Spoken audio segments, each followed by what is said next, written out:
Based on tonight's talk and a lot of my work with 2012, got some new ideas. They're really no ideas new. But now we are coming into another age where we can revisit some of the great gnosis of the past. I'm not going to go into rehash the same stuff I put on the 2012 DVD about the Nephilim and their particular agenda of vacating the planet. That's all been rendered already. I'm not going to waste your time with stuff that you can visit in other areas. We've got some new information, a slightly different slant on these things.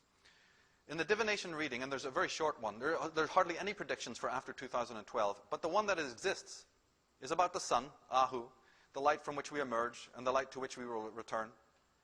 Now, of course, all people of intense knowledge, mystically, like the Maya, or like the Irish Celts, when they said even a word like the sun, they didn't just mean that ball up in the sky. They meant also the sun in here, the sun of rational intelligence, when they're talking about that day. And the little prediction goes something like, this year anchors a spiritual certainty and the understanding of the cycles of time.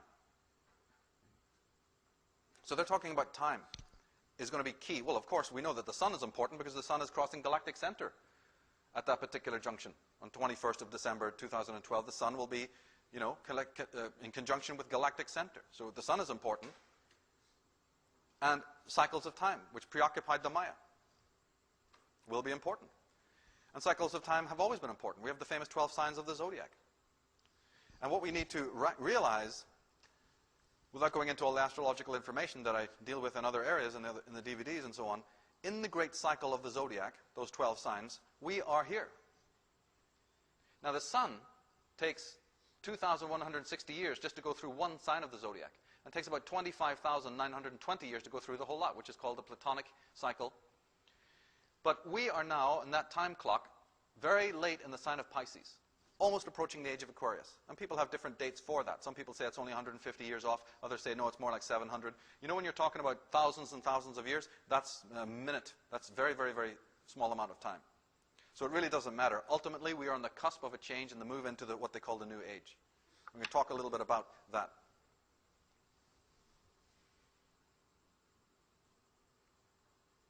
And again, we have from the older civilizations like the Brahmins, again, a fixation on the cycles of time.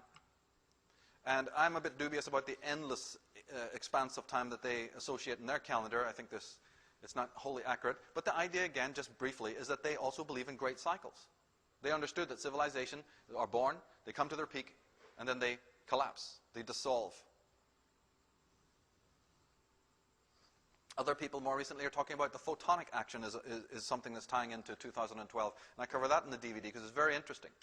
I'm not wholly a believer in it, but I present the information because it's very intriguing, this thing.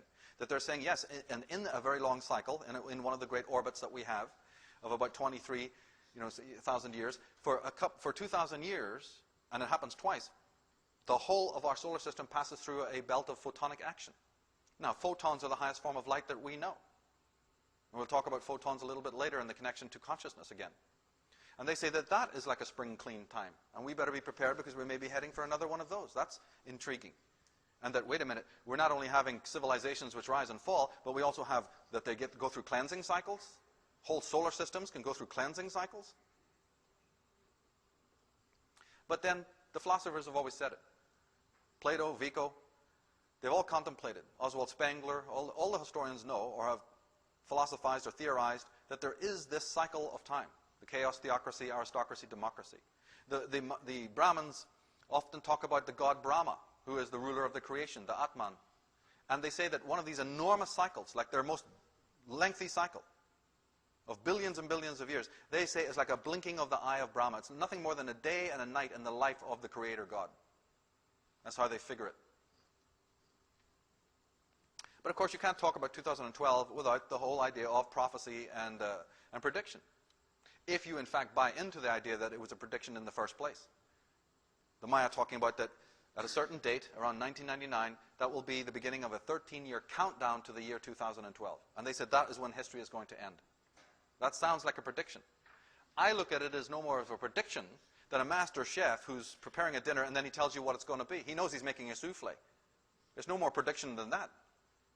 If you know the meal that's going to be prepared, it's not really a prediction in the hard sense when you say this is going to be the outcome and this will be the cooking time.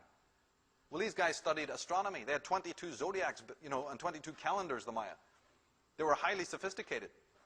And these people may have been descendants of the old Atlanteans of old. They're preparing the dish that we call history. And they know when the closing dates are coming. So you can call it a prediction if you like.